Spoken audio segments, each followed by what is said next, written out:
Okay.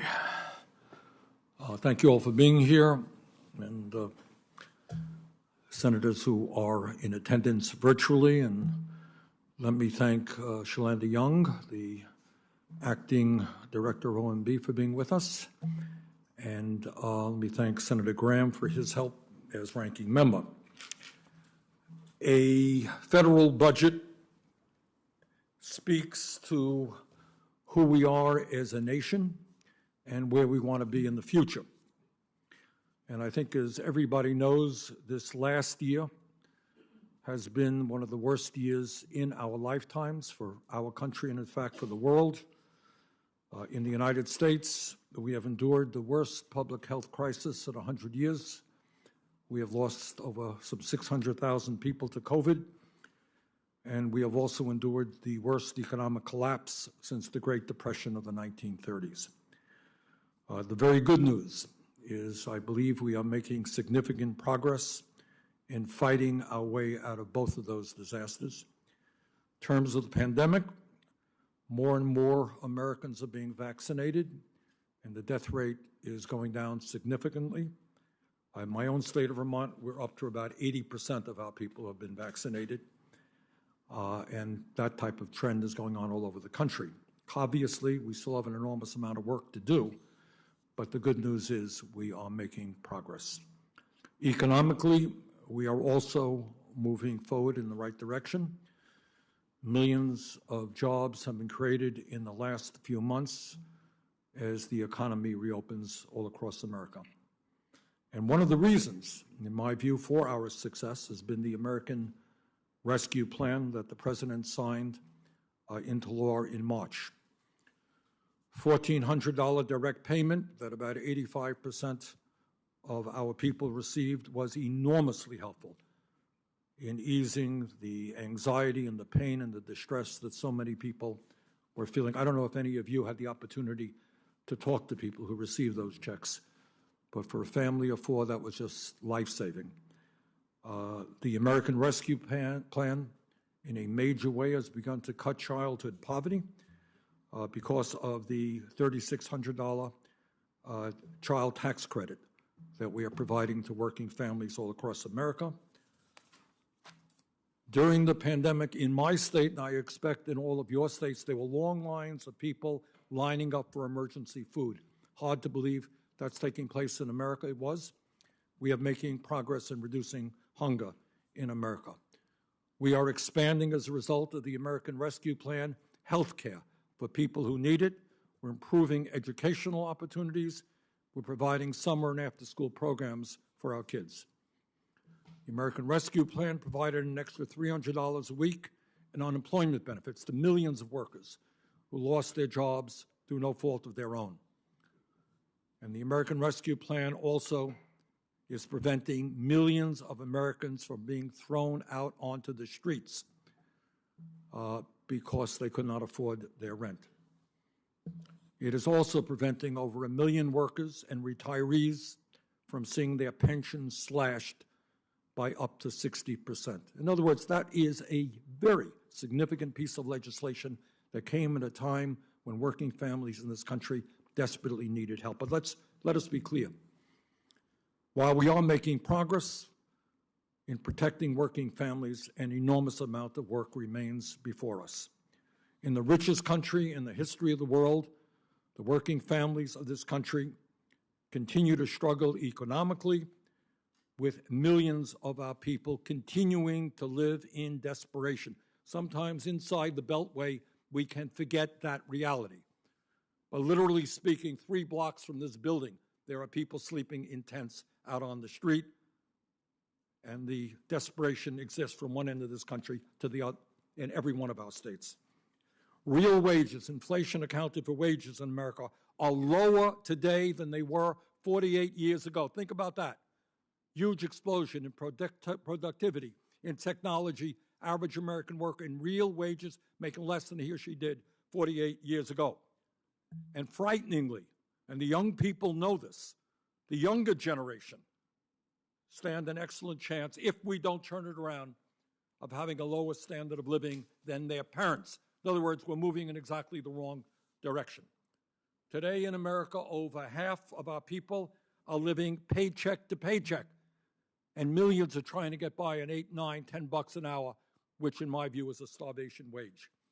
In terms of health care, we remain the only major country on earth not to guarantee health care to all people, and yet we pay the highest prices in the world for health care. 90 million people are uninsured. 1 out of 4 people cannot afford the cost of a prescription drug their doctor prescribes, because we pay the highest prices in the world for prescription drugs. Over 500,000 Americans are homeless today, and some 18 million households spend at least half of their incomes in housing. How the hell do you survive when you spend half of your income in housing? Meanwhile, while working families struggle, the very richest people in this country are doing unbelievably well. 2 people own more wealth than the bottom 40% of the American nation. And let me be as clear as I can be. The decisions that we make as a Congress will determine the very future of this nation. I'm not just talking about the movement toward authoritarianism and the attacks on democracy, which we are seeing every day. We are determining whether or not we are going to have an economy that works for all of us or just the very wealthiest people in this country. And in my view, the budget that President Biden has submitted to Congress constitutes a significant step forward for the working families in this country. Now, he has done his job. His staff has done their job. They have given us an excellent budget. It is our job to take that budget, to refine it, and to make it a document that works for all of our people. At a time when tens of millions of Americans continue to struggle economically, the president's budget would create millions of good-paying jobs, underline good-paying jobs, in this country by rebuilding our crumbling roads, bridges, water systems, wastewater plants. We have talked about infrastructure. Debbie, how many years have we talked about it? Decades since we have been here. Infrastructure. Republicans talk about it. Democrats talk about it. Every state in this country has a crumbling infrastructure. We have done nothing or very little. Now is the time to put our people back to work rebuilding our crumbling infrastructure. We need to build millions of units of affordable housing. We need to combat climate change. The scientists are very clear. Every day that we delay is another day that we endanger the well-being of our children and our grandchildren with more droughts, more floods, more extreme weather disturbances. That's the bad news. The good news is that we can create millions of good-paying jobs going forward in addressing climate change, and that is certainly incorporated in the president's budget. The president's budget extends the child tax credit for at least 5 years. No, in America, we should not have the highest rate of childhood poverty of any major country on earth. And this budget takes us a good way forward in helping us to address that. This budget deals with the outrage that the pharmaceutical industry owns the United States Congress, the Republican Party and the Democratic Party. For too many years, their lobbyists, their campaign contributions have resulted in the fact that we pay by far the highest prices in the world for prescription drugs. The president's budget begins to tell the pharmaceutical industry, yeah, Medicare will negotiate prices. We can raise up to $500 billion, which, among other things, we can use to expand Medicare to cover dental, hearing, eyeglasses, and lower the age of eligibility. Millions of younger workers want to get into Medicare.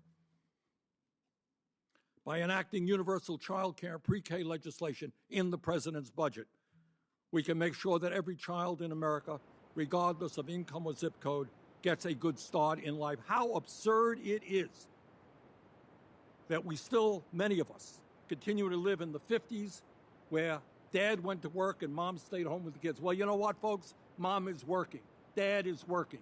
And the children of this country are entitled to high-quality child care. That's what this president's budget begins to address. By passing paid family and medical leave, I believe we remain the only major country on earth, is that right, Ms. Young, that does not guarantee paid family and medical leave. Working mother has a baby today. She's got to go back to work in a week from now. Is that what a civilized society is about? Only major country on earth not to guarantee paid family and medical leave. This budget begins to move us in the right direction. This budget, the President's budget, begins to move us forward in terms of providing progressive tax legislation that finally asks the wealthy and large corporations to begin paying their fair share of taxes so we can begin not only to raise the revenue that we need, but to end the grotesque level of income and wealth inequality that exists in America.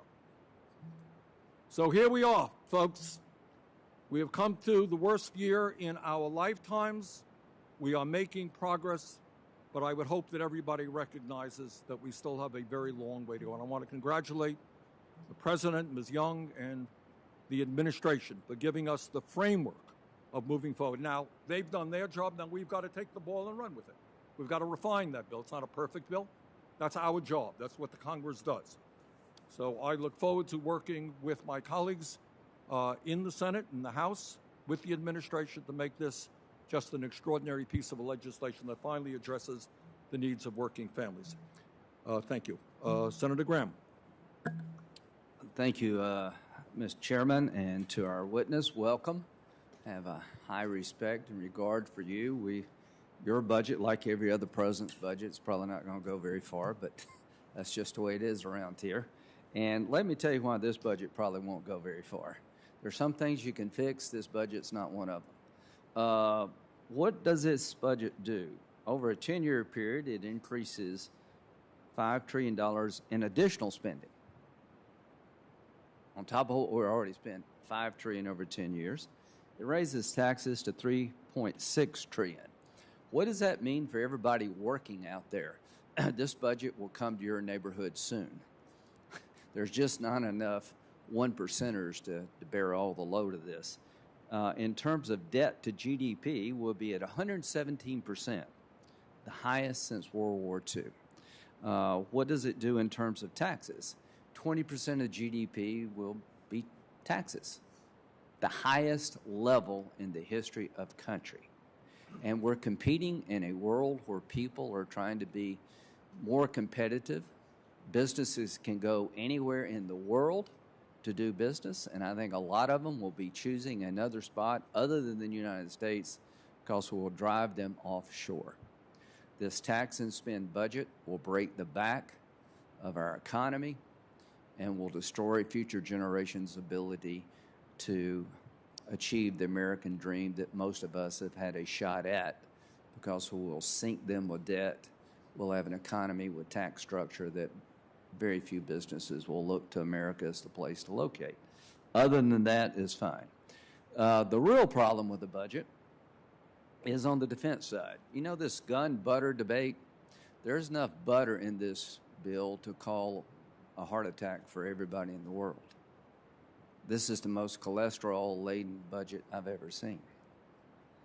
17% increase for non-defense spending.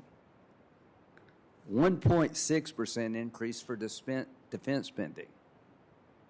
In a dangerous world, this budget increases defense spending less than inflation. Increases non-defense spending by 17%. If you don't have a television, you need to buy one. Look what's going on in the world. The Iranians are marching toward a nuclear weapon, 60% enrichment. We have Russia rallying the neighborhood it lives in. Afghanistan, we're about to withdraw, and ISIS and unfortunately Al-Qaeda types are going to reemerge. We've got North Korea threatening every day to expand their nuclear program. The Chinese are up to no good on every front. The incursions into friendly airspace by Russia and China at an all-time high. So our response is to basically neuter our defense capabilities. Mr. Chairman, how do you grow the Defense Department to compete with the technologies being developed by Russia and China if our defense spending is less than inflation? Their spending is not less than inflation. So this budget, I think, is blind to the world in which we live in terms of military threats. It has an approach to the role of the federal government that will destroy free enterprise. It will create a tax and spend policy in perpetuity that will make it very hard for the next generation of Americans to grow their own business, start their own business, and raise their families with some hope of acquiring wealth. 71% of all taxes in America are paid by people that make over $500,000. 53 million Americans pay zero federal income tax. Where are we headed? This budget, in my view, will destroy the ability to create new jobs in this country, will create a debt burden on future generations that would be devastating, and would, at a time of great danger, strip America of being able to maintain a qualitative edge over those who wish us harm. This is a very ill-conceived budget. It will get no support on this side, and I hope, working with Democrats and Republicans, we can find a way to have a budget that doesn't have 17% increase for non-defense and 1.6% increase for defense spending in this dangerous world in which we all live, and that we do not institutionalize tax rates and debt that are beyond the ability of the American people to flourish and survive. Thank you. Thank you, Senator Graham. Shalanda DeYoung is the Acting Director and Deputy Director of the Office of Management and Budget, and we're delighted that she is before us today. Ms. Young. Thank you, Chairman Sanders, Ranking Member Graham, the rest of the distinguished members of the Budget Committee. Thank you for the opportunity to be here today to testify on the President's fiscal year 2022 budget request. We released this budget at a moment in our country where we're emerging from one of the most challenging periods in our history. At least 63% of American adults have now received one vaccine shot. The economy has added 2 million jobs since the President took office. The unemployment rate has dropped to 5.8%, the lowest since the start of the pandemic. A very encouraging sign is the decline in the long-term unemployed by 431,000 last month, as well as a decline in those seeking initial claims of unemployment by about half of what they were in January. And yet, we also know that it's not enough to simply go back to the economy we had before the pandemic. Instead, we must seize this moment to reimagine and rebuild a new American economy that invests in the middle class and those trying to break into the middle class. The President's fiscal year 2022 budget details his agenda for this year to help grow the economy, create good-paying jobs, and power an equitable economic recovery.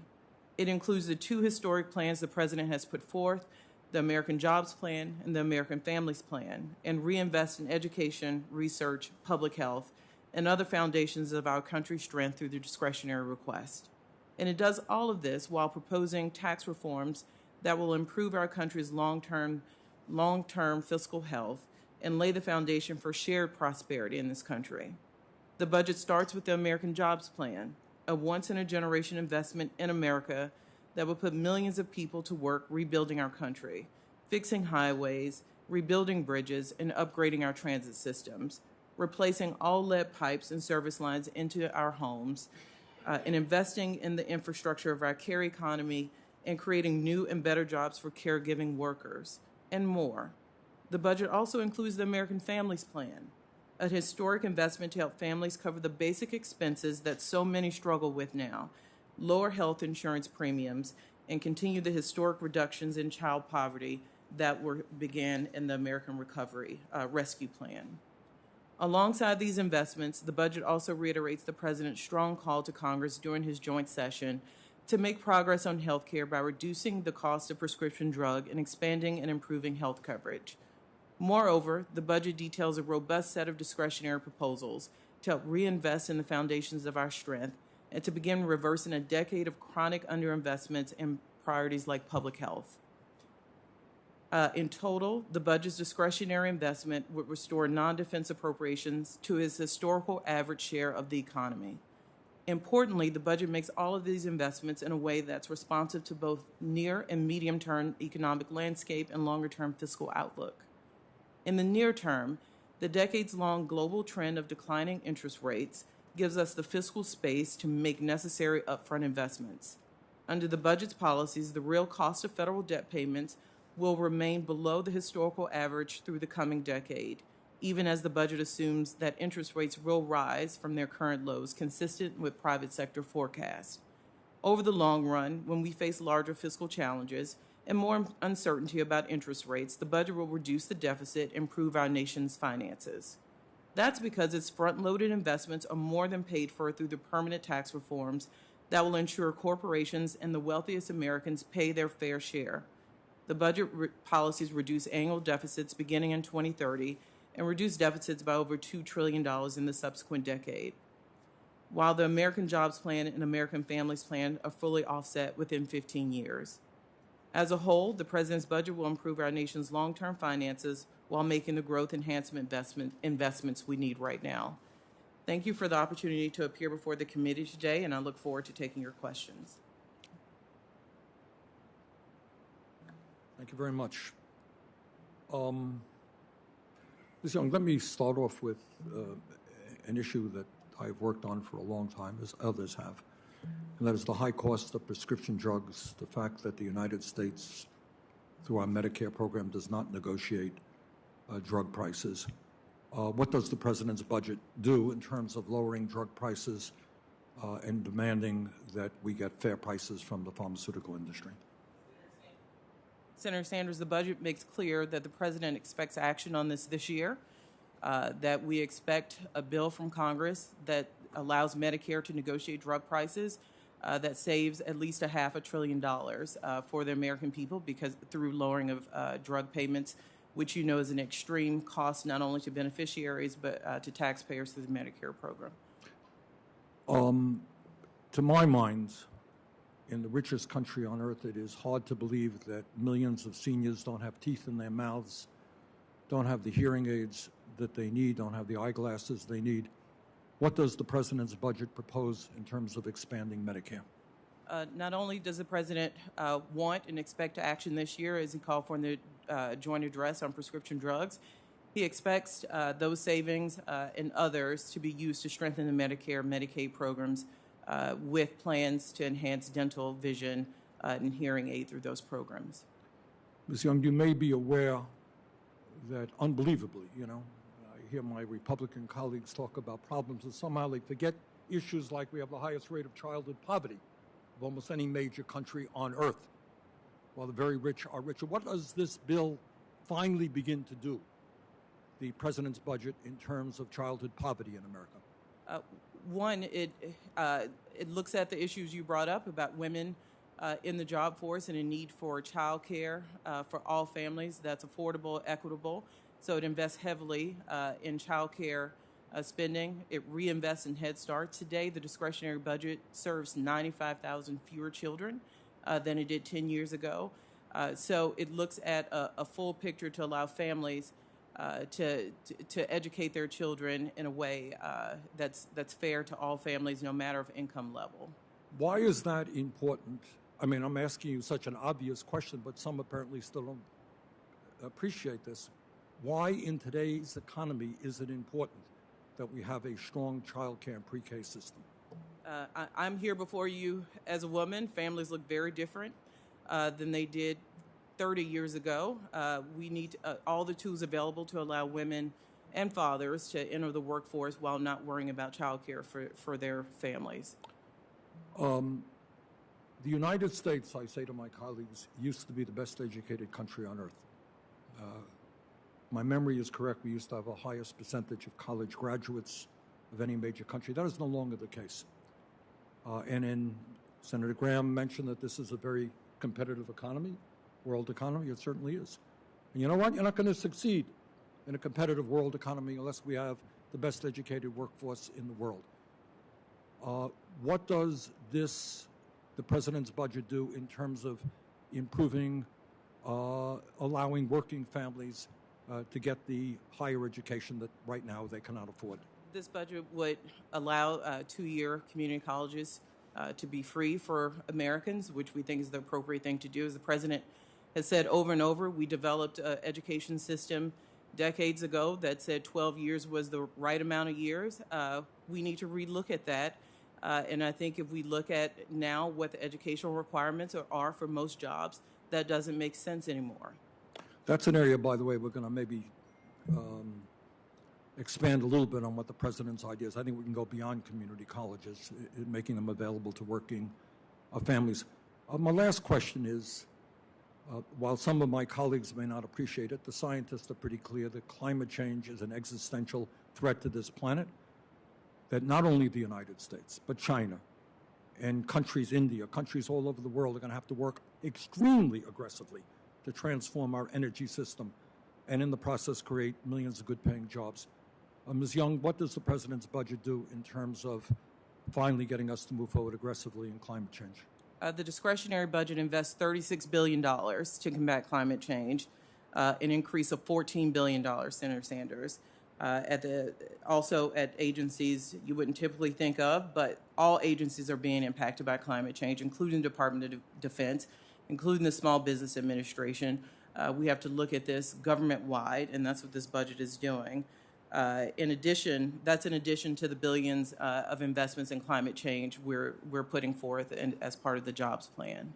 All right, my last question is, there are communities all over this country, often communities of color, that have been ignored for many, many years. What does this president's budget do in terms of improving life in those communities? Sir, you'll see an increased amount. We just talked about climate change in the environmental justice space.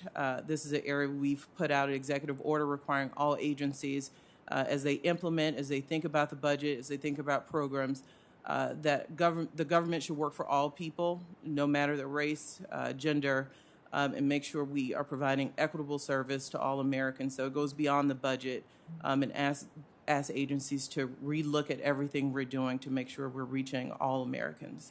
Ms. Young, thank you very much. Senator Graham? Thank you. Thank you very much for the job you do, and we'll try to work together here. Do you agree we need to fund the government this year? Absolutely. Do you agree we need some top lines sooner rather than later? We have some for you here to consider. Yeah, some that would work. If we say no to this, is that the end of the discussion? Senator Graham, the budget has always been the beginning of a process. Right. So you know that we're going to say no, and I think a lot of the Democrats will be uneasy with some of the priorities in this budget, or the lack of priorities in terms of defense. So I just want to encourage you, let's try to pass a budget. Fund the government through the appropriations process. We can do it. Do you agree that continuing resolutions are a bad way to run the military and about everything else? Everything else. Okay. So the reason I want to beat you up on the budget is because I like you. And I'm trying to get to where we're all going to be. We're going to be here fairly soon as appropriators, trying to find a way to pass a budget that our colleagues can support. So I think Ms. Young is uniquely qualified to help us get there. And so when do you think we should have these discussions about a top line we could all agree upon? Senator Graham, I know the House Appropriations Committee will start its work soon, hoping the Senate Appropriations Committee follows suit. And I think both bodies have to work their will, starting with where the president would like to see both go. But both have a history of putting member interests where members of both bodies can come together. It has to be a bipartisan process. Okay, good. The sooner that process can start, the better, as far as I'm concerned. A bunch of states are basically canceling the federal unemployment benefit for their state because they believe it hinders the ability to hire people back as the economy reemerges from the COVID pandemic. Do you understand that logic, and what's your view of that? Well, one, I'd like to state the way we do unemployment, the governors have the right to make those calls. But I'd also like to point out the jobs report we saw last week. Before any of these payments were pulled back, we saw what I think is tremendous growth in the jobs market. We added 559,000 jobs. We're down to the lowest unemployment level since before the pandemic. So we will see the results of what those governors have done, but we're also seeing a big return of the economy before that $300 was pulled. Their belief is that the enhanced unemployment benefit is deterring people from re-entering into the workforce. There's a lot of jobs out there that are unfilled and will never be filled until you change the benefit structure. Does that logic make sense to you, given where we're at in our economy? I understand the logic, but I've also not met Americans who would prefer not to work. There's a dignity to work in this country that most Americans Well, I got have. a lot of people in my family that ain't working because they're getting, I'll show you some in my family. So bottom line is, I think there are people out there that are not bad people, but they're not going to work for $15 an hour if they make 23 unemployed. That doesn't make you a bad person. If you're working for $15 an hour, that makes you almost a chump. So, no, I don't buy that at all. I think there's a real problem we've created here to incentivize people not to work because simply they make more money. And I'm not blaming them, I'm blaming us. But our employers and our economy need some help out there. Finally, on the defense side, how do you see the world right now in terms of threats that the United States and our allies face? Is it small, large, medium? While I'm not a national security expert, it's clear the world remains a complex place with a lot of dangerous players. But you being the State Foreign Ops Subcommittee Chair on the probes, I think you have to look at this budget. I know we've gotten into the habit of looking at defense versus non-defense, but the investments in diplomacy, I think General Mattis said it best, a reduction there means he has to buy more bullets. So what you see when you don't see the defense numbers where you want them is a reinvestment in our diplomacy, making sure that this complex environment, this complex world we live in is not all handled militarily. I couldn't agree with you more, and I'll end on this, Mr. Chairman. The President's budget, I think, ups the Foreign Ops Subcommittee, I think, to $62 billion. That's still less than 1%. Count me in for more spending on soft power. It does make sense. But it is by no means a substitute for having a robust military with a qualitative advantage over the enemies of this nation and our allies. And I can say one thing without any hesitation. This budget is a disaster for the American military over time. This budget will entice bad actors to be more bold. And this budget sends absolutely the wrong signal in a dangerous world. While I appreciate more developmental aid spending, we're not going to defend America through developmental aid spending. Our adversaries are growing in capability. This budget does not allow us to stay ahead. Thank you. Thank you, Senator Grimm. Senator Stabenow. Well, thank you very much, Mr. Chairman, and Ms. Young, welcome again. I first want to start because I'm sure we're going to hear from Republican colleagues now that we have a Democratic president about how deficits will destroy the country, and which is always happening under a Democratic president, but not under a Republican president. So just in the time that I've been here, just for the record, for folks listening, I came into the U.S. House in 1997, and President Clinton, Democrat, balanced the budget for the first time in 30 years. I was proud to be able to do that.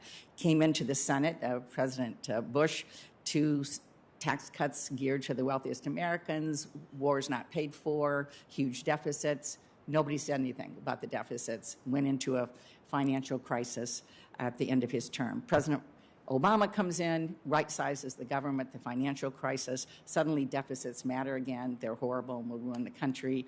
By the end of his term, deficits are coming down. President Trump comes in, deficits really don't matter.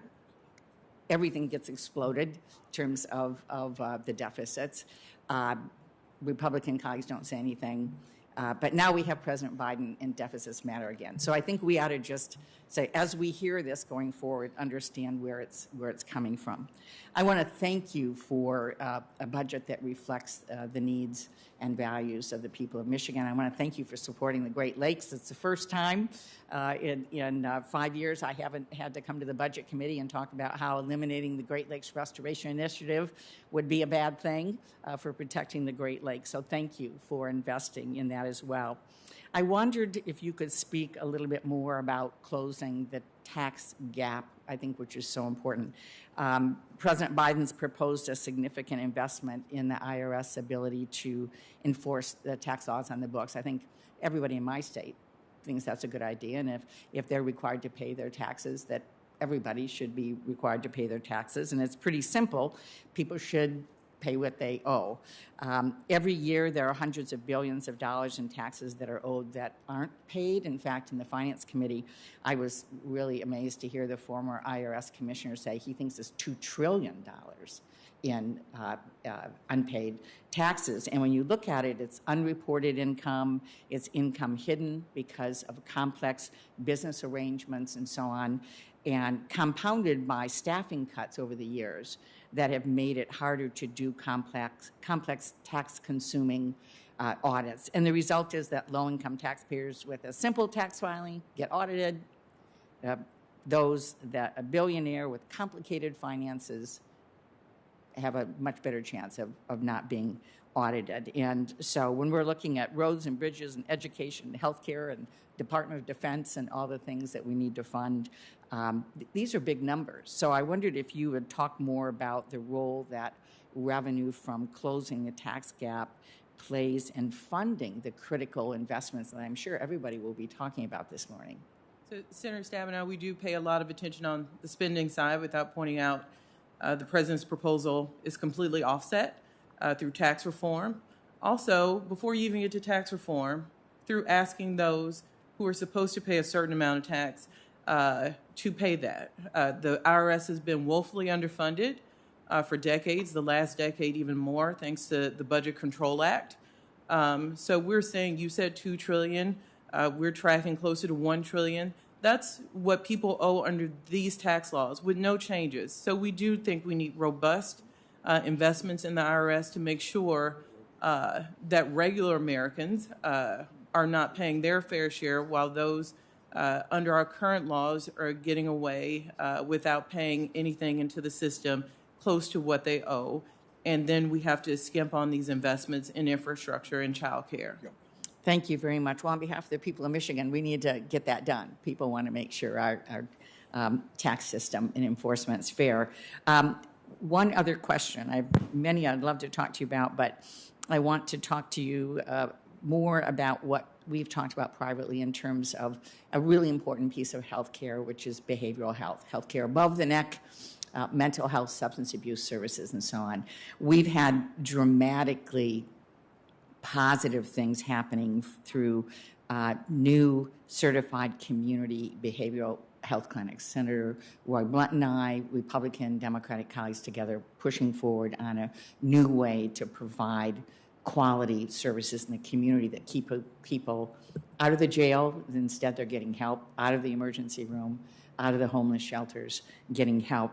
The budget includes $125 million increase in startup funds, but doesn't address the need to make these clinics fully available and funded across the country. So I wonder if you could speak to some of the successes of this approach in community clinics, and will you work with Senator Blunt, myself, and other colleagues to make sure that we can put in place the legislation necessary to provide these services across the country? Briefly.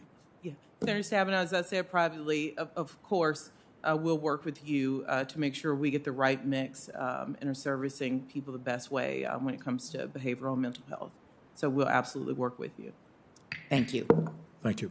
Senator Grassley. Yeah, I don't have an easel, so I want to show you a 50-year history of taxes and taxes coming into the federal treasury, just to show you that your wish of getting more revenue from higher tax rates just doesn't pay off. The blue line is a 50-year history of tax rates, up and down. The red line is the actual revenue that actually comes in, which tells me that the history over 50 years is that the taxpayers in this country have decided they're only going to give us in Washington so much money, averaging about 17 4/10% of gross national product. Now, you want to raise that about 20% to an average of about 19.9, I believe. It just isn't going to happen. People are going to decide that they're going to take leisure instead of working for the government. They've decided that this is the amount of money that's going to come in. And so taking this into consideration, how do you think you're going to fund with the tax rates you get? You're suggesting that money's going to come in, but it doesn't come in.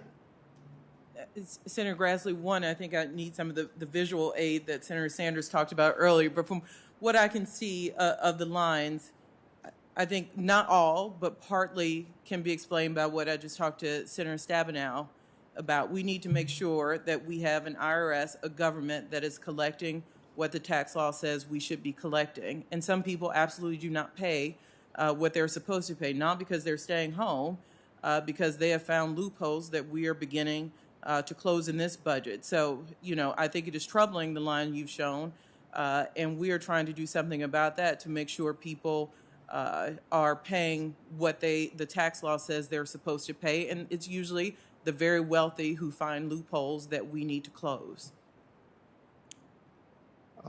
The president, on another matter, the president's budget tries to justify unprecedented levels of spending and debt by assuming interest rates will remain historically low. Recently, Secretary Yellen is quoted as saying interest rates have been, quote, too low now for a decade, unquote, and that we should welcome higher rates. But if interest rates do increase, that could be a catastrophic given escalating debt under the president's budget. As Brian Riedel of the Manhattan Institute recently highlighted in testimony before the House Financial Services Committee, interest rates that are only 1 percentage point higher than CBO currently projects would add $30 trillion of interest costs over the next 3 decades. Given Secretary Yellen's recognizes the potential of higher interest rates, doesn't proposing a budget that results in public debt reaching 117% of GDP by 2031 and continues to rise thereafter risk leading us down the path that we've seen in other countries? Greece is an example. I suppose Italy would be another example towards a debt crisis. Senator Grassley, one, I'd like to point out what we tried to do is present a reasonable budget that was honest about our assumptions. So we do actually include a rise in interest rate over time in this budget. When it was developed, it was absolutely in line with where market forecasters are. Even with that, we show a deficit savings of $2 trillion in the subsequent decade from this budget. We also see some rise in interest that are month-to-month temporary, but we also see our long-term indicators showing us it will not be a long-term issue and we remain at historically low points, which is a good thing because our real debt service payments remain low by historical standards. So we do account for rising interest, and we do still show $2 trillion in deficit savings with the budget proposals, with the offsets and tax reforms we've talked about today. Since the end of World War II and prior to the pandemic, spending as a percent of GDP exceeded 24% of GDP in only 1 year. That was 2009 at the height of the financial crisis, when spending reached 24.4% of GDP. That was in 2009. Under the president's budget, spending as a percentage of GDP would average 24.5% for the next decade. It seems to me that if the administration is taking the concept of, quote, unquote, never letting a crisis go to waste to a whole new level, how does the administration justify permanent spending levels that once were reserved only for periods of world wars or economic crisis? Senator Grassley, what we see, one, our proposals here are fully offset. We may not agree on the offsets, but we took the responsible route of providing offsets. We also know that the change in demographics in this country means that we spend more, but we think it's important to make sure our seniors know we have a commitment to those social safety net programs like Social Security. So you will not find cuts to those programs here. But our changing demographics have as much to do with the GDP numbers, as you've mentioned, as the proposals here. But to ensure that we don't create more of a fiscal problem down the road, we do believe these policies should be offset by reforming the tax code so it is more fair to all Americans. Thank you, Mr. Chairman. Thank you, Senator Grassley. Senator Kane. Thank you, Mr. Chair. Thanks, Ms. Young. I want to talk about budget honesty. I appreciate this about the budget in a couple of ways. Your spending proposals are offset with proposed revenue increases. That's good.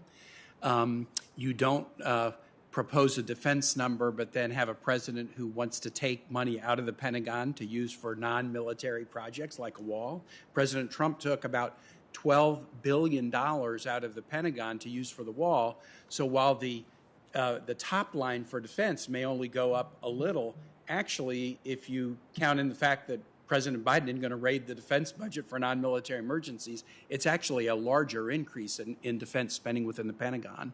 And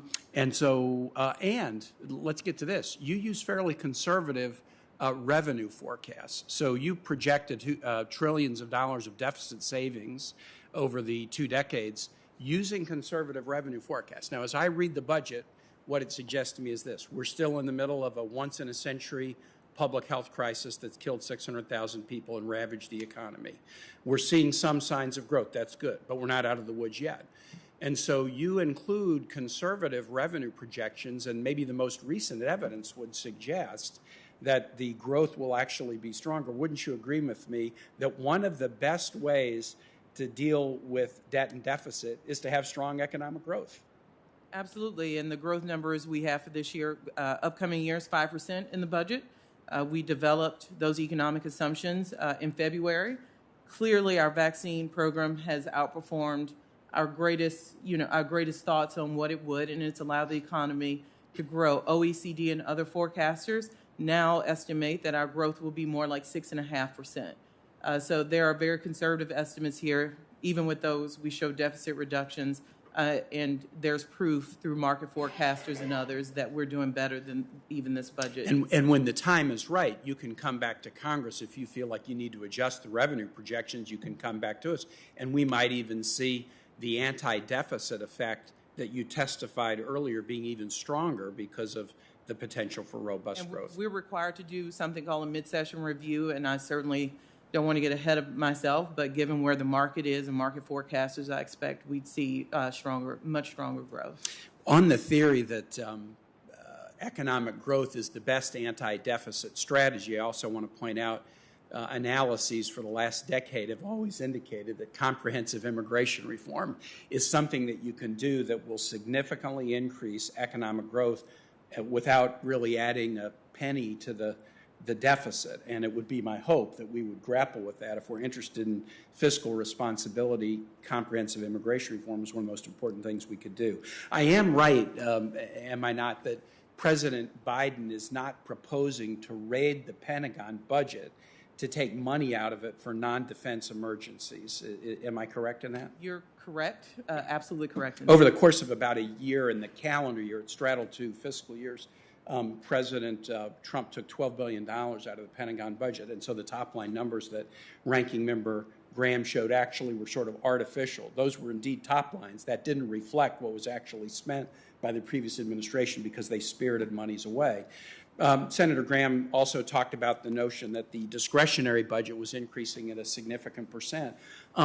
The money on diplomacy is in the discretionary budget, but it is important to the national defense, correct? Right.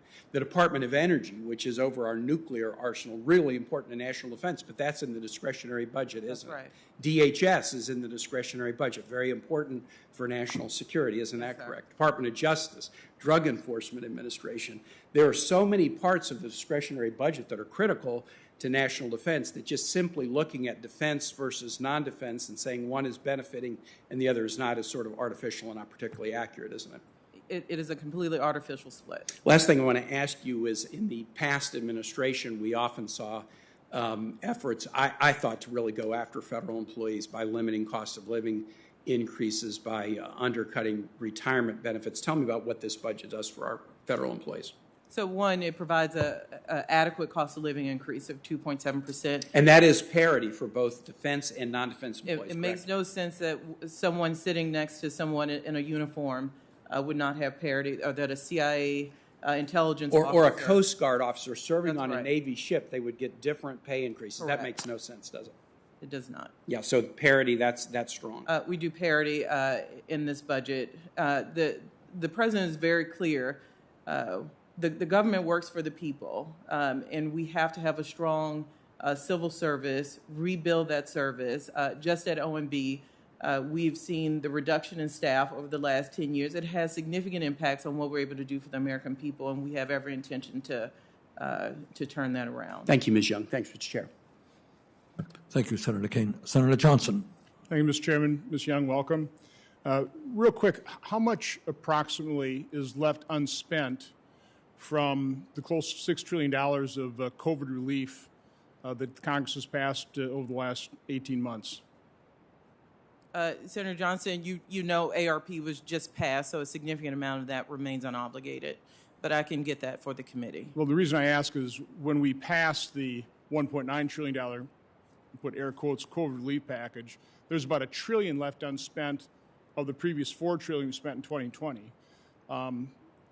According to the numbers I saw from CBO, about $700 billion of the COVID relief package, the $1.9 trillion partisan package, isn't even going to be spent till 2022 to 2028. Is that correct? Yeah, I think it's appropriate to make sure we roll these programs out in a responsible way. But that's not COVID relief. That's something else. It absolutely is. COVID relief can take time to get out to ensure that some long-term inequities that will last past the pandemic are dealt with. Okay, well, I hope COVID's over before 2028.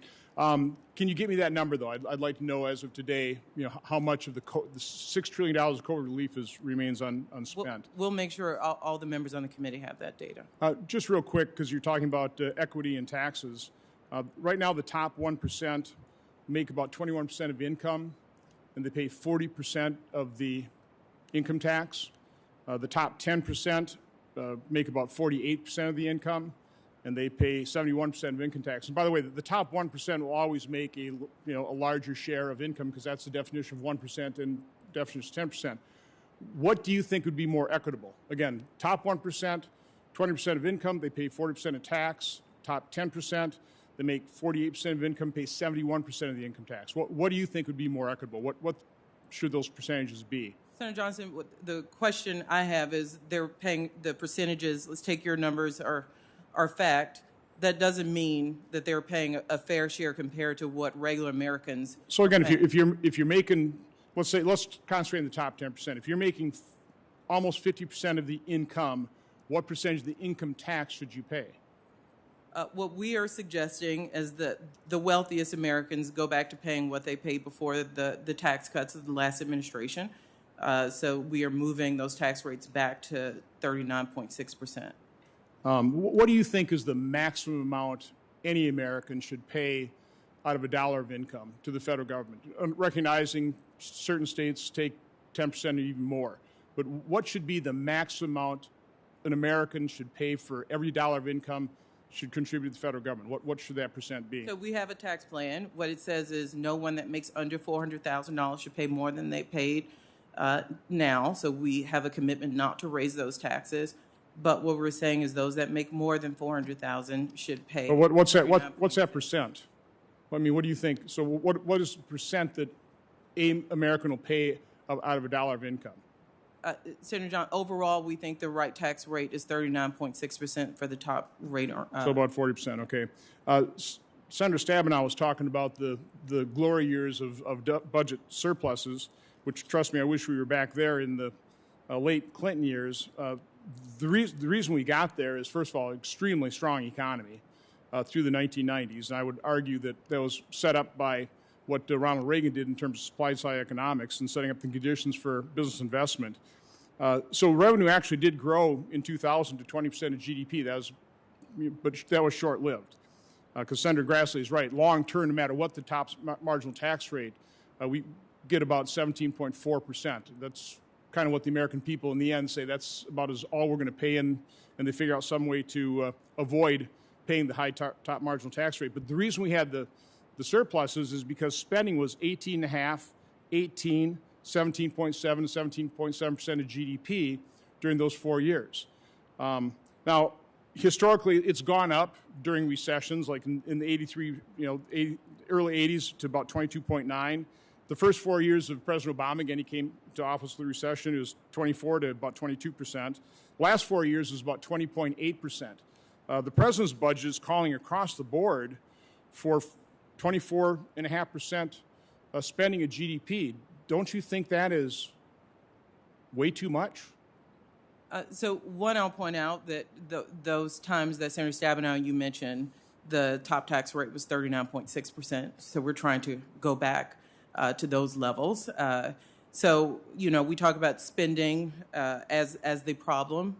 One thing we think we should do is change the tax rates to make sure we do go back to fair rates at a time of a strong economy. And we don't think people are paying their fair share. We've seen that in the data. We've had a tax cut that did not do what we claimed it would do.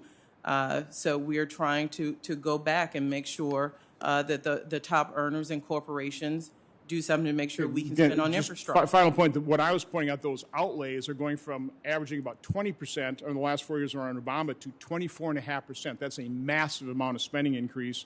When we have, let's face it, a very strong economy, 5.8% unemployment. When I went to college, that was almost considered full employment. In my state, it's 3.8%. I just don't get all this spending when we're $28 trillion in debt. But thank you, Mr. Chairman.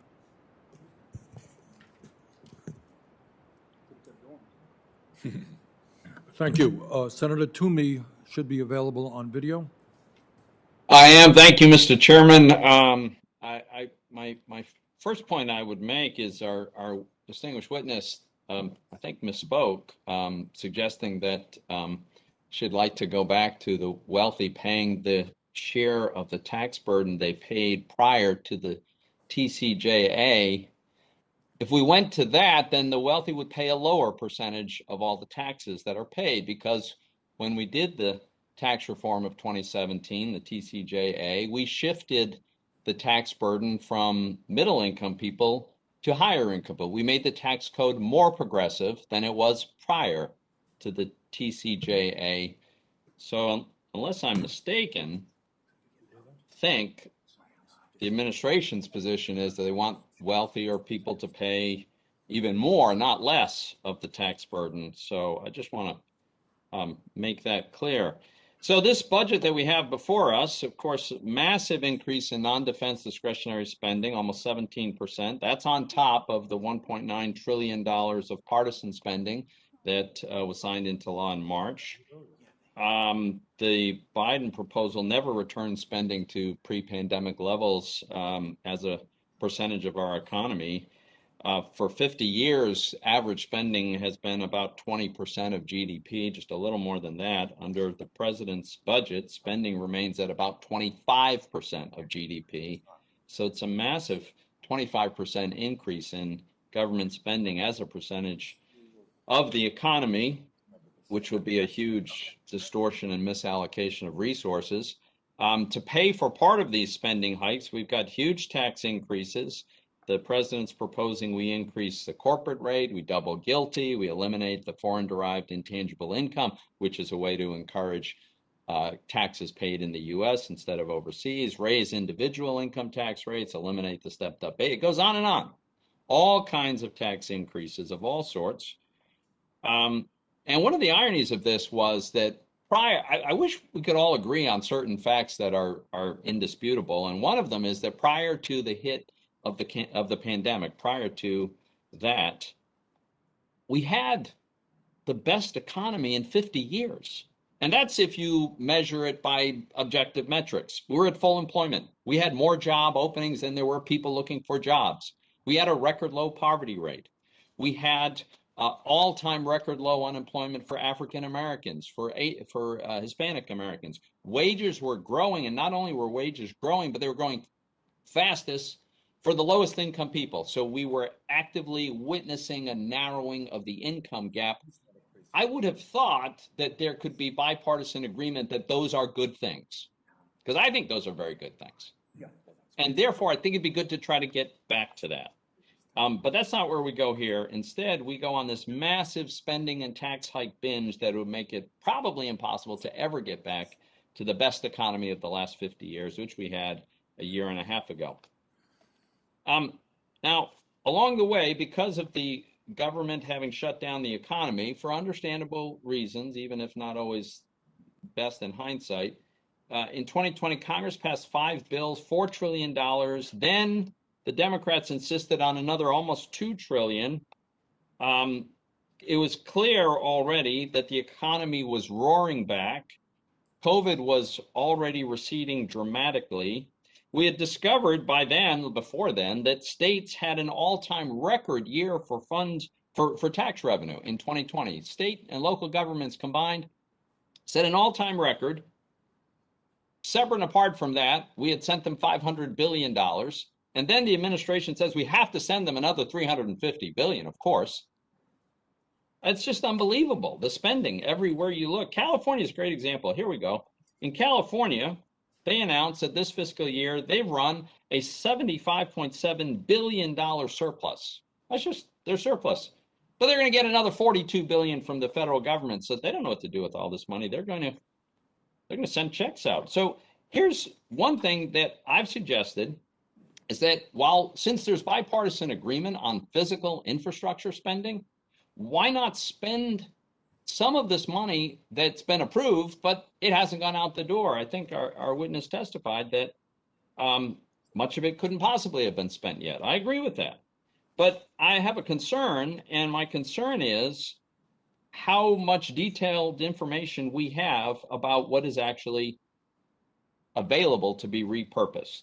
So if the administration is really proud of the achievements of the American Rescue Plan, and presumably confident that the American people would support this massive spending blowout, even though the economy was recovering and COVID was receding, my question is, why haven't you provided the reports and the drawdown reports right down to account level detail, reports that, by the way, the Trump administration did provide to members of Congress and staff so that we can see exactly how much has been spent and how much is yet to be spent? Acting Director Young, could you explain to me why we haven't been able to get that information from you? In 25 seconds or Yeah, less. Senator Toomey, I think I told Senator Johnson, happy to provide that information. I also understand the relitigation of ARP, but I will remind everyone that in March, close to 55,000 Americans were still contracting COVID every day. And 11. Okay, all right. I'm out of time, but really, you should be posting this information. It should be available in as close to real time as possible. We shouldn't have to wait for a hearing to ask you to provide the information about how quickly money is being spent. Thank you. Senator Van Hollen. Thank you, Mr. Chairman, and thank you, Madam Director, for your leadership. Just on the ARP, as we know, actually there's some funds that have already been exhausted. I think the restaurant fund that have been set up and others have been oversubscribed. Monies that went to local and state governments were not intended to be out the door and spent right away. I know many of my local governments are putting together good plans to make sure those monies are very well spent. Thank you for the budget request that was submitted by the Biden administration. I want to talk about education funding for one moment, because I appreciate the proposed increases in some fundamental education programs. What we've seen over years, when both Democrats and Republicans have been in the majority, is chronic underfunding of our federal education funds. Last year, Title I was underfunded by $29 billion just in 1 year. And IDEA was underfunded by $23 billion. So that's the gap between what Congress authorized and said was necessary from a policy perspective to provide our kids with quality education compared to what we actually delivered. In fact, I've introduced legislation. It's been my first bill every year in Congress. I'm glad to see a budget now that is proposing some of the increases contained in that bill. Also pleased to see the focus on community schools because we want our teachers to be focused on teaching.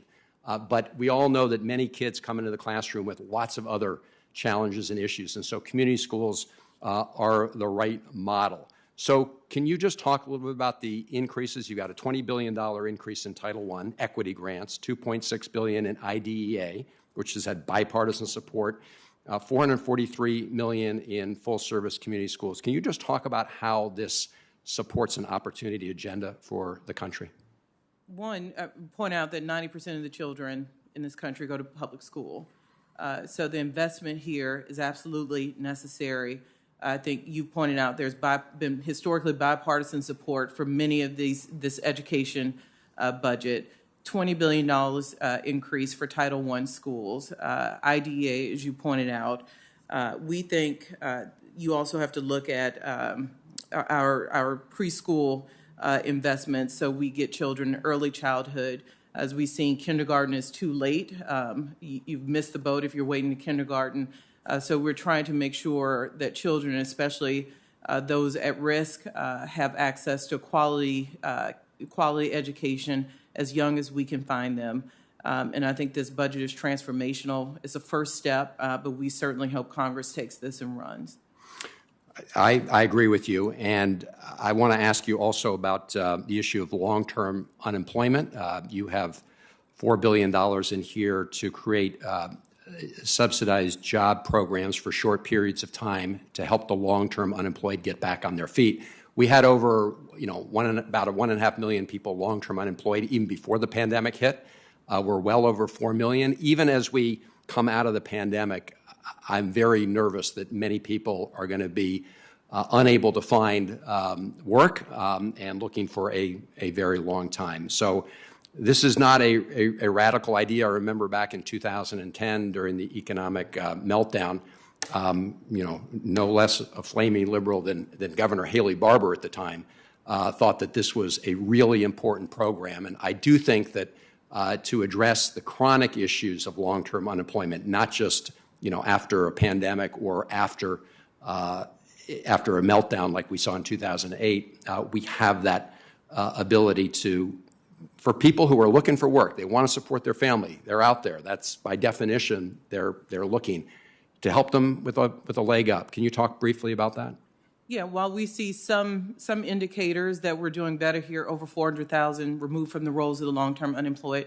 They're long-term unemployed because it's historically been difficult to find jobs, and they're the most likely to be left behind as the economy takes that out. There are always inequities in our economy. That's why you see the Jobs and Families Plan. It's not just a recovery from COVID. It's to make sure we take this opportunity to build an economy that is fair for all Americans, and that program you've highlighted absolutely targets a community that would absolutely be left behind, stay on the rolls of the unemployed. And we need targeted investments for that community and others to make sure there's fairness in our economic system. Thank you. Thank you, Mr. Chairman. Thank you. Senator Braun. Thank you, Mr. Chairman. Before I get into the general discussion that Senator Toomey and Senator Johnson had a moment ago, something's been conspicuously absent from the discussion of raising revenues, and that'd be the qualified tax deduction for small businesses that was put in place in 2017 that in effect took small business rates from 40% down to 39.6 to 29.6. Is that something you believe, even though it's due to sunset in 2025, should remain there? Or do you believe when that was differentiated in the ordinary rate between individuals and small business income, that ought to be something that stays in place? I'd love to hear your answer and be on record of where you would like to go there. Yeah, Senator Brown, not surprisingly, I'll point out that there are a lot of things we did not speak to with TCJA, with expirations in 2025. We believe we have between now and then to deal with some of those expiring provisions. That is one of them, so I'm not going to get ahead of where we might. Do you have an opinion on that in terms of has it been beneficial in terms of driving the economy pre-COVID? One, I think we need to see where Congress ends up with the tax proposals we have to date to see where we end up for a 2025 budget. I'm not going to get ahead of that. So as a Main Street entrepreneur, I'll tell you, and been doing it 37 years prior to becoming a senator, that was clearly the biggest driver When you look at corporate income taxes going from 35 to 21, I believe that that particular tax adjustment was behind why we were creating record revenues pre-COVID. Keep that in mind. When it comes to this discussion of having any chance to pay for the additional spending, which correctly was pointed out, averages about 20% of our GDP, now 24%. Even with all of the tax increases proposed, you still will be adding to the structural deficit. Implicit in all of this, and I think to be honest with the American public, is that we choose to borrow this from our kids and our grandkids. Do you think that is healthy public policy to spend in that fashion when we're really asking future generations to pay for it? Because since I've been here, anything that's done defers something to 6 to 10 years down the road, spends like crazy in the present. We do not do offsets, which means we're willing to borrow from our kids and grandkids. Do you buy that as good policy long term? Senator Brown, I buy that there are puts and takes in every decision in life, and we better do something about our infrastructure, our education, our systemic unfairness in the tax system, or we do risk future generations being worse off.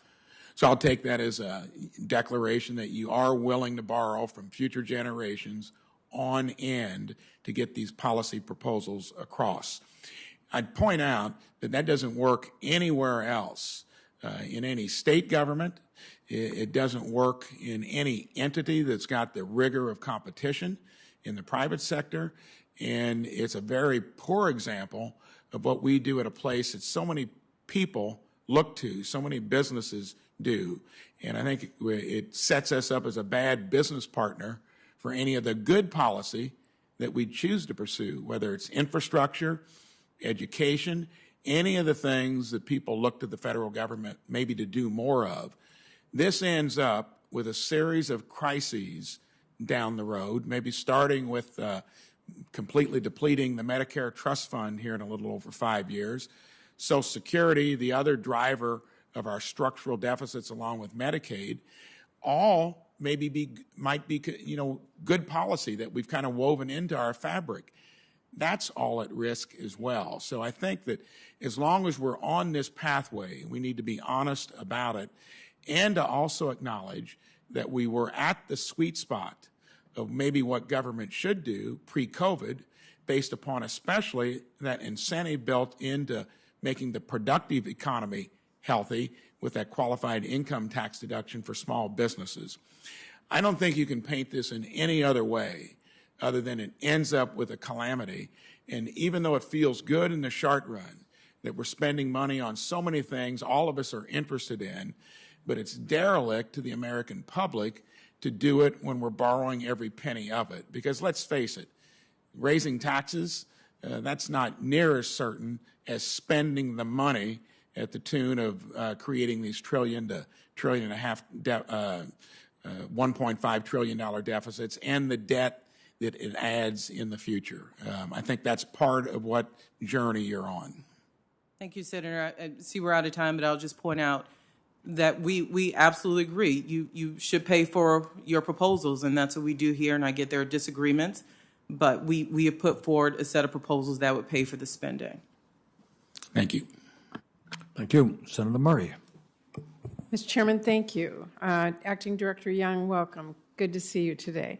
I was really pleased to see President Biden's budget lay out a plan to make our economy actually work for working families and not just those at the very top. I think we all know that the budget is really a reflection of our values and our priorities, and this budget really pushes forward strong investments in our workers, in our families, in our kids, that's going to help our communities succeed in our present and in the future. So my question for you today is, with everything we have learned during this pandemic, coupled with the erosion in wages and living standards that lower and middle class families have experienced over the last actually 40 years plus, why are the investments included in the American Families Plan critical to make sure all our workers and families can share in the economic recovery? And what is the economic case for taking these very decisive actions now? Thank you, Senator Murray. We've talked about this, touched on this a little, but I'd like to make clear We are recovering. The economy is roaring back. What the Jobs Plan and Families Plan are intended to do is take this opportunity to make sure we do better than we were pre-pandemic. Those without college educations, that they have good paying jobs, that we fundamentally give everyone in this country an opportunity, that we admit that there were inequities in the system before the pandemic, that the pandemic highlighted, that we do better about with our opportunity here.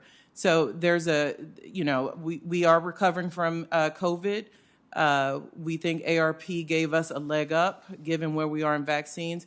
But we have an opportunity here to make sure everyone can take part in the American dream, maybe in a way that they weren't able to do before the pandemic. So we've been talking about infrastructure for a long time. The president's talked about Infrastructure Week since he was a member of this distinguished body. He'd like to stop talking about it and do something about it. And I think most Americans feel the same way, and we'd like the chance to put forward a proposal while asking the wealthiest Americans, while asking big corporations to pay their fair share. Well, thank you. And I think we need both the American Jobs Plan and the American Families Plan if we want to build back a fairer and a stronger economy on the other side of this pandemic. So before I close, I just wanted to raise two issues of critical importance to my home state of Washington, and that is the cleanup of the Hanford nuclear site and efforts to restore the salmon runs in the Pacific Northwest. It was really good to see this administration move away from the harmful cuts that have been proposed within the environmental management account at the Department of Energy. And I want you to know I look forward to continuing to work in close partnership with you to make sure the Hanford mission is on a cost-effective trajectory without compromising the cleanup. And on salmon recovery, I was really pleased to see an increase in funding for NOAA and continued funding for the Pacific Coastal Salmon Recovery Fund on that issue as well. I look forward to working with you closely and the administration to save salmon in the Pacific Northwest. And I'm really committed to continuing and expanding funding for direct recovery projects, including habitat restoration, hatchery infrastructure, culvert repair and replacement, as well as some of the other investments that will really contribute towards species recovery, like clean water infrastructure and more clean energy capacity and storage solutions. So I really appreciate your looking at that and look forward to working with you on all of that. And just like Senator Stabenow talked about the Great Lakes, we're proud of the work that Puget Sound has done for cleanup, and we know how important salmon is in the Pacific Northwest, including the tribe. So we look forward to being a partner there. Thank you very much. Thank you, Mr. Chairman. Thank you. Senator Scott. Thank you, Chairman. Thank you, Ms. Young, for being here. What are going to be what do you think our federal receipts will be in this fiscal year? Senator, let me see if the team has the exact number, but I think it's just a little. I think it's estimated to be a little less than 3.5 trillion, and then for next year, I think your budget would suggest that we're going to get 4.1 trillion. Does that sound right? No, I have it as a percent of GDP, so that would not equal up to yours. But historically, post-war average 17.2% of GDP are receipts, and our 10-year average is 19.3. So if you look at the way I think about it is, you're going to go from a little less than 3.5 trillion to over 4.1 trillion dollars. I think that's about a 17% increase in receipts in 1 year. You think we've ever done that? A 17% increase in federal receipts? I've never seen it. Well, if we take the investments we have offered for IRS and others to make sure we collect what the federal government has asked of people, what the tax law says, that is our hope to increase it by that much. I've never seen the federal government be able to increase its receipts by 17% in 1 year. And so I think what you said when Senator Brown asked you that your belief is that we ought to do everything we can to live within our budget and pay for things. So let's assume that the Senate doesn't pass all these tax increases. What would you do? How would you deal with your budget then? I mean, Senator Scott, I can make a lot of predictions, but my guess is if the Senate doesn't pass the offsets, the spending is also in danger. So we'd have to see the full package that the Senate and House would move on. So right now, we're getting close to $30 trillion total debt. I think public debt is over $24 trillion, which is bigger than our GDP, right? Yep. So if you look at that now, if you look at, I think the 10-year average for Treasury is over 5%, right? So your projection after this year of we're going to see, I guess, it looks like people are talking about 6% increase, but after that it'd be 2% or less per year of GDP growth. Yeah, and as I talked to Senator Kane about, we've seen growth since these budget estimates were assumed, so you should expect some update of that through our mid-session review. So how do we ever balance a budget if we already have our federal debt in excess of our GDP, if our GDP is going to grow around 2%, and realistically we're not going to have low interest rates forever? As a matter of fact, we've been at a historical low, so if you look at history, things go to above actually historical averages. So how would we ever get a balanced budget? And if we don't, how's that going to impact our poorest families with inflation? Yeah, Senator Scott, there are a lot of assumptions in there. I would, in that scenario, I would question including the interest rates. We're not seeing long-term indicators that show we're going back to the 70s with interest rates. So we do think we have the fiscal space to make these investments, but we also do believe that you have to put forth a proposal to pay for these investments over time, which is why we've done that. So we are reducing the deficit. But as you know, we have an aging society, which is part of the structural growth in spending we're not addressing, because we don't think we should be cutting Social Security and Medicare at this time. And if the choice is between that and asking the wealthiest to pay more, that's what we need to do. So we know that the Medicare Trust Fund and the Social Security Trust Fund they're clearly depleting. So what did you do in the budget with regard to them? So the budget, actually, I'm glad you brought this up, suggests that we would switch to the general fund to pay for those programs so benefits would not be cut. So we do still have to deal with larger structural offsets, how you pay for that, how you grow the economy. But we would assume that those benefits will be paid for out of the general fund if the trust funds do run out of money. So when you think about getting a return on investment, so you said we're going to make these investments, then we're going to get a return. How do you see that we get a return? When you look at the numbers, we never get to a balanced budget. A balanced budget is certainly one goal. It is a goal you speak to. I think another goal is to make sure that we're flattening the curve and debt as a percentage of GDP does not grow. But we also do really care about, and most economists tell us it's a better indicator to look at what we're paying on real debt service. And we do think those payments will remain low, but we also think we need to grow the economy, which these investments would do. Thank you. Thank you. Senator Padilla. Thank you, Mr. Chair. Ms. Young. First, just want to share a few comments similar to what several of my colleagues have already shared, just in thanking you for the 2022 budget, which as crafted, have no doubt will accelerate our recovery from the COVID-19 pandemic and, more importantly, as you pointed out, help us build a more equitable and prosperous economy for all Americans.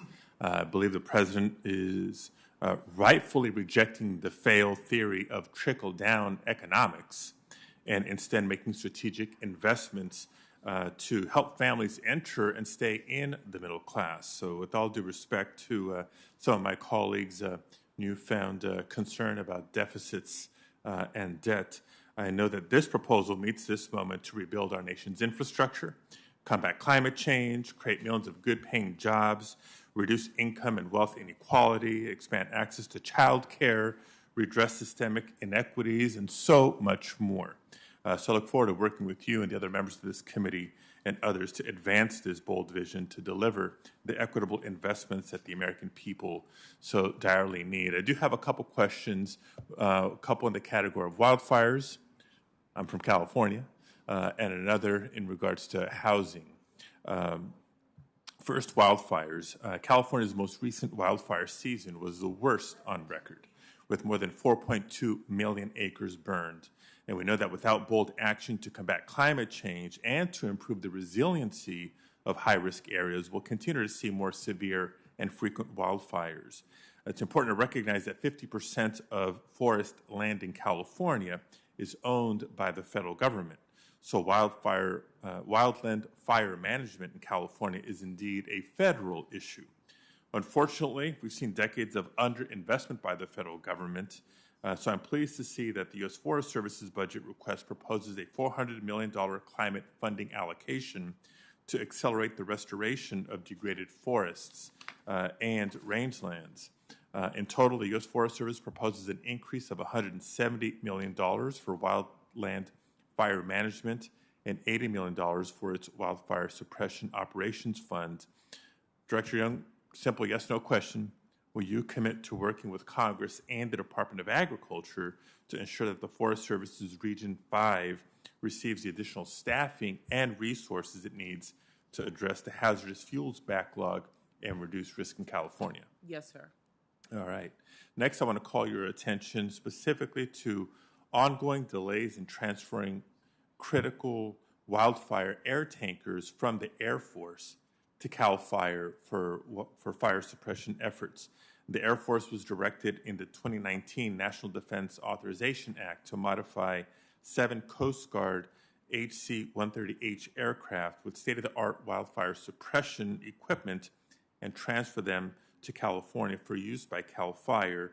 Delays in transferring these 7 air tankers are especially troubling because of the crucial role that air assets play in fighting California wildfires. So given the severe wildfire season anticipated now and in the foreseeable future, will you commit to working with my office to expedite the congressionally mandated retrofit and transfer of these aircraft? We will call those agencies and work with you and to see where we are. Thank you so much. And in my final minute, I want to get to the issue of affordable housing and homelessness. As our nation begins to recover from the COVID-19 pandemic, and the American Rescue Plan continues to deliver critical relief in our communities, our longstanding affordable housing and homelessness crises are returning to the forefront. California needs to build an estimated 3.5 million new homes to meet the demand for new housing, and that's just California. According to a recent analysis by the Center on Budget and Policy Priorities, more than 1.8 million California renters had not been able to catch up on their rent as of mid-May. And the lack of affordable housing and rising rents are pushing more and more people into homelessness. There's now more than 160,000 individuals experiencing homelessness in California. So the need to make significant long-term investments sort of speaks for itself. I'm pleased that the Department of Housing and Urban Development's budget incorporates the President's American Jobs Plan and calls for investing $147 billion to bolster the nation's housing infrastructure while creating jobs. Director Young, will you commit to ensuring that the administration continues to push for essential investments in affordable housing as we work in advancing the infrastructure package? Yes, Senator, and also pleased that we have a significant voucher increase in the discretionary budget. Yes, which has also been very, very helpful. So thank you for your leadership and your work. Look forward to working with you. Thank you, Mr. Chairman. Thank you. Senator Romney. Thank you, Mr. Chairman. Ms. Young, you said a moment ago that the 2017 tax cut didn't do what it claimed it would do. I would note that prior to COVID, I believe the economy was at a record level of growth and low record levels of low unemployment for minorities and for the entire population. So I would think, I wasn't here in 2017, didn't vote for that tax plan, but I think those who did would say actually it was doing what it said it would do. COVID came, and I don't believe the tax cut was related to COVID. Do you of course, recognize that every country, every major developed country in the world has a capital gains rate, tax rate, lower than ordinary income rate. And the reason they do that, I presume, is because they want to encourage individuals and entities to make risky investments, because starting a business, for instance, is a risky thing to do, or investing in basic research is a risky thing to do. And so rather than having people just put their money in the bank and earning interest, they want them to do things that if you will, create new businesses and new jobs. The President's plan suggests that we're not going to have a lower tax rate for capital gains. Do you believe there's a relationship between growth and capital gains tax rates? Senator Romney, clearly we have maybe a difference of opinion on capital gains. We are trying to ensure that what you pay based on your labor, your work, is taxed at the same as your investment income, which a lot of Americans don't have the opportunity to have. So is there inherent unfairness that I would pay more taxes based on the work that I do every day, and those who might be the wealthiest pay half that in some instances because of the investment income they get? We clearly think so, and we think those things should be more equal. So you think that unlike every other developed country in the world, we should have the same tax rate, or actually a higher tax rate, for investment in risky startup businesses and so forth than we do for ordinary income? I think some of the things you heard Senator Padilla talk about, some of the inherent issues we had as an economy before COVID. I think that's a yes or no. Does that mean you believe that, in fact, there should be a higher tax rate on capital gains than ordinary income? We do. We think it should be taxed close to labor. I would note that I think, do you not believe that capital gains tax rates relate to growth? You said that the best way to get out of the deficit we have is high growth. But if we have the highest capital gains tax rates in the world, do you think that might depress growth? We think middle class is an avenue to growth, and this would allow us to put more income or resources into infrastructure, into education, rather than allowing the wealthy to pay, in some instances, half or even less than half of working Americans. Well, don't forget that the top 10% earners in America are paying 71% of the income tax.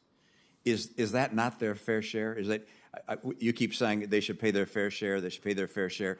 What is the fair share that should be paid by the top 10% of Americans? If 71% is too low, will you say what share it should be?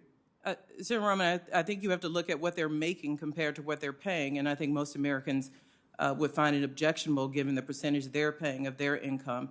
I think CEOs now make close to 300 it's noted times more than 53% of Americans pay no income tax at all. So, and should that number get higher? Should there be a higher percent that pays no income tax at all? We should have to compare that to what they make compared to the top 1% and what they're making. Well, you know what the numbers are in terms of the top 10% earn 40% of the income and are paying 71% of the taxes. And so should they be paying 80% of the taxes, 85, 90? I think we have to look at what they're paying compared to what they make, which is, I know it's hard to believe, but they are not paying the same percentage as workers. When you say they're not paying the same percentage as workers, 53% of Americans pay no income tax at all. So if 53% of Americans are not paying any tax, how is it those top 10% are paying a higher share? I would note that it would be helpful to understand exactly where you think we ought to go to reach a fair share. Let me ask one more thing, and this is just simple math.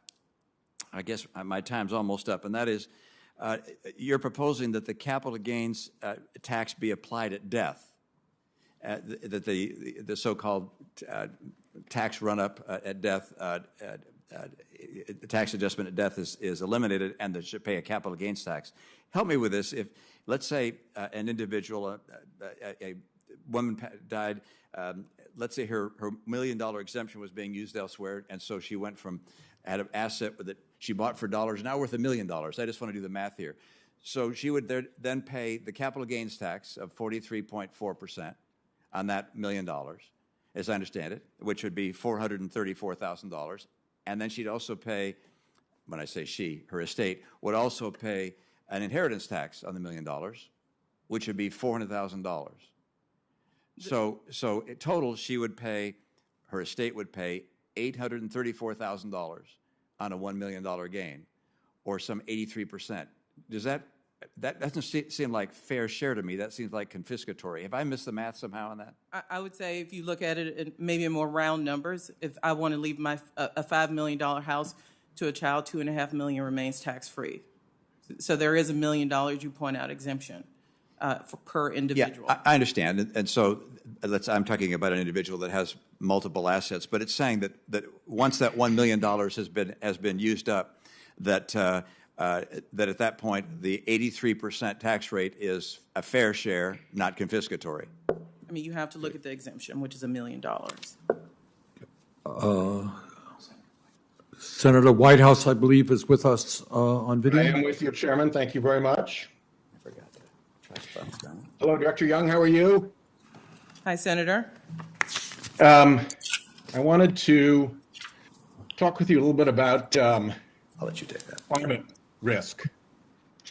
As you recall, at your confirmation hearing, we talked about the economic risks of climate change and the almost amazing array of very serious warnings coming out of banks, economists, insurance companies, Freddie Mac, all sorts of sovereign and central banks.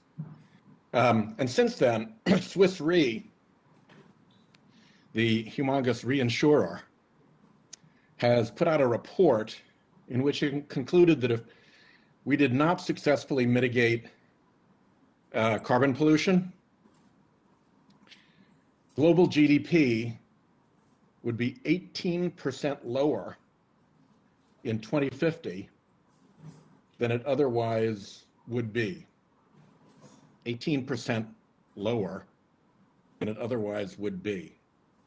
That's essentially $1 in every $5 coming out of the global economy. And I would note that there's no basis to believe that the trajectory between now and 2050, as we got to 18% less GDP, would be gentle. In fact, there's every reason to believe that at some point in that period, the transition or transitions would be abrupt and would be sudden and would provide economic shock to the system. What I would like you to do is to comment a little bit on when you hear about an 18% loss of GDP, what kind of human and economic casualties does that cause? And what do those scenarios look like if you add in the element of suddenness, of abruptness, of shock? I mean, it's bad enough if we went on a smooth trajectory to having 18% less GDP in the world than we otherwise would have. But if it all happens in a calamitous shock, that obviously worsens things considerably. So if you could reflect on those and give me your thoughts, I'd appreciate it. Thank you, Senator Whitehouse. The president stated many times the belief that climate change is an existential threat from our national defense. To look at what we're spending now on disaster relief. I'm a South Louisiana. The money we have to invest to make sure that our coastline doesn't continue to slip into the Gulf of Mexico. I see Senator Kennedy here, so I'm reluctant to talk about our home state. But if I could interrupt for 1 second, Ms. Young, I think the quotation from the New Orleans newspaper from the scientist about this was really simple with regard to South Louisiana. If I recall correctly, it was, "We're screwed." So I sympathize, but go ahead and answer your question. So what we haven't done in this budget, but I think others have in academia, is see what the economic effects would be for climate change. Look, the few investments we're making here and the impact it has on the top line is nothing compared to if we allow this, with one state we see what the fiscal hit would be, and the economy could not continue if we allowed climate change to continue in that manner along the coast. So there's no doubt to me that this spending is necessary to see if we can even catch up to what we've unfortunately allowed to happen around the world with regard to climate change. And we see it as not a partisan issue. It is certainly one that has attracted partisan rancor, but I think anyone who lives along a coast can see not only the human impact, but the economic impact it has on those who live there, who work there, and it can't continue. And for the record, there is not, nor ever has been, serious dispute about the basic elements of this in the scientific community. The dispute was manufactured by the oil and gas industry and its front groups in order to create political space for itself. Last quick question. Have you ever seen revenue? Has America ever seen revenues at a similar share of our economy to what President Biden is proposing? And if so, how was the economy doing back then, and how was the budget doing back then?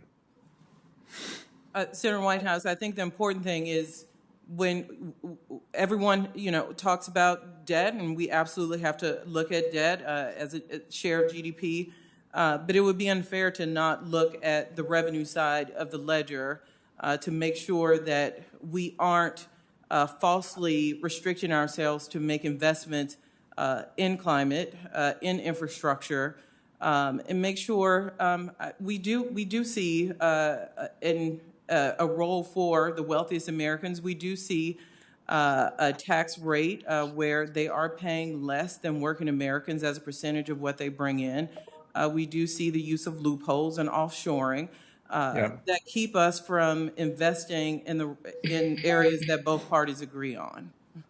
But at the macro level, when we last saw revenues at around 20% of GDP, we had a booming economy and budget surpluses, correct? Okay. Sheldon? All right. Thank you. Senator Kennedy. Thank you, Mr. Chairman. Madam Director, how are you? Good. I'm going to fuss a little bit, but I'm not fussing at you. I'm one of your big fans. But I suspect you can get the White House on the phone quicker than I can. If I make it to heaven, the first question, or at least one of the first questions I'm going to ask, is why do bad things happen to good people? But they do. And as Americans, when that does happen, we help each other. That's why we spend about $1 trillion a year helping American citizens who are less fortunate. Some bad things happen to good people in Southwest Louisiana, as you know. We were hit by Hurricane Laura and Hurricane Delta in a very short period of time. And if you go even today, a year ago, they hit, it still looks like a fantastic impression of hell. We've asked President Biden for block grant disaster relief. And in the Senate, as you know, Congress and the House can move on its own, but in the Senate, we have to have a request from the White House. We don't have to. It's more custom than statute, but many of my Democratic colleagues, when I lobby them on getting some assistance, they say, well, what's the White House's position? And I don't blame them. If the shoe were on the other foot, that's what I would ask. We can't get an answer from President Biden about our request. We've begged, we've pleaded, we've cajoled. I talked directly with the President when he honored us by coming to our state in New Orleans. Let me choose my words carefully here. I want to be candid, but I don't want to be ugly. Look, I understand politics. I get that. And I'm not saying that the President's decision is based on politics. But we live in a political world. And I understand that President Biden didn't carry in Louisiana in the last election. I'm not saying that's dispositive of his decision or lack thereof. But a lot of people who really stuck their necks out for President Biden are very supportive of this request. Governor John Bel Edwards in my state, who happens to be a Democrat, he supported President Biden enthusiastically. My colleague, Congressman Cedric Richmond, supported President Biden enthusiastically. They went way out on a limb for him. And they deserve, and the people of Louisiana deserve an answer. Now, obviously, I hope the answer from the president is yes. But we deserve an answer. And I can't get one. Can you help me? Senator Kennedy, I'm going to give you an answer. And we absolutely, for every Democratic senator, Republican senator, we want to see aid move to Louisiana and every other state. I believe the last time, which I worked on the congressional side, the last disaster declaration or disaster package that moved through Congress took care of the front half of 2019 storms. We don't earmark disaster storms because there's no room for politics in disaster response, period. Agreed. Absolutely. So we need to do something for those storms for the second half of 2019 and 2020 up to date. Not a disagreement on strategy, but I worked on the Hill for a long time, moved disaster bills. We didn't get a disaster supplemental request from an administration. But let me put clearly on the record, we support moving aid for Louisiana and every other state that's been hit by declaration since the last time we passed a supplement. Could you ask the president to send us a letter to that I believe he asked me to respond, and you may Yes, have ma'am, and I got your letter. Yeah. No disrespect, but it didn't say that. Yeah, the president asked me to call the mayor of Lake Charles, which I did, and we had a great conversation of Baton Rouge, my home city. Could you send me a letter, or better, or let the president send, however you want to do it, that says categorically, unequivocally, unconditionally, I support the block grant disaster relief for southwest Louisiana with respect to Hurricanes Laura and Delta. Yep, I thought we did that, but I'm happy to do it in more stronger terms. Would you? Yeah, we You want me to absolutely You want me to need draft help. the letter for you? Nope. Okay. Help is needed, Senator, and we're Thank there you, Madam with you. Director. Thank you so much. Thank you, Mr. Chairman. Thank you. Let me thank Ms. Young. It's been a long morning. And thank you very much for being with us today. And her full written statement will be included in the record. As information for all senators, questions